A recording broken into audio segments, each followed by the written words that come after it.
అధికారుల వ్యవహారంలో తాను చేస్తే ఒప్పు, ఇతరులు చేస్తే తప్పు అన్నట్టుగా చంద్రబాబు గారి తీరు ఉందనే చెప్పాలి. గ్రూప్ 2 అంశంలో పరీక్షను వాయిదా వేయాలని ప్రభుత్వం లేఖ రాసినా ఏపీపీఎస్సీ వాయిదా వేయకపోవడంతో నెపాన్ని ఏపీపీఎస్సీ చైర్మన్ గారిపై నెట్టేసే క్రమంలో చంద్రబాబు గారు టెలికాన్ఫరెన్స్లో మాట్లాడిన మాటలను బయటపెట్టారు.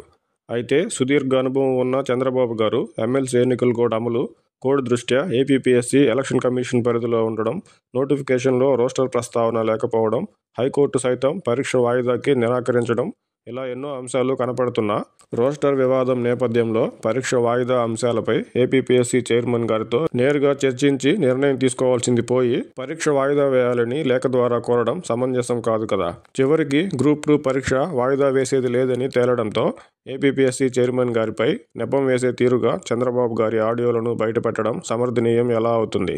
జీవీ రెడ్డి గారు ఫైబర్ నెట్లో అధికారుల తీరును, గతంలో అక్రమంగా నియమించిన వారికి ఇప్పటికీ జీతాలు ఇస్తున్న వైనాన్ని, అలసత్వం కారణంగా 317 కోట్ల జీఎస్టీ కట్టాల్సి రావడాన్ని ఏకరువు పెట్టి చైర్మన్గా తాను తీసుకునే నిర్ణయాలను అధికారులు అమలు చేయడం లేదని ఆవేదన వ్యక్తం చేయడం తెలిసిందే. ఇదే విషయంలో జీవీ రెడ్డి గారిని బహిరంగంగా అధికారులపై ఆరోపణలు చేయడంపై చంద్రబాబు గారు అక్షింతలు వేసినట్టు వార్తలు వచ్చాయి.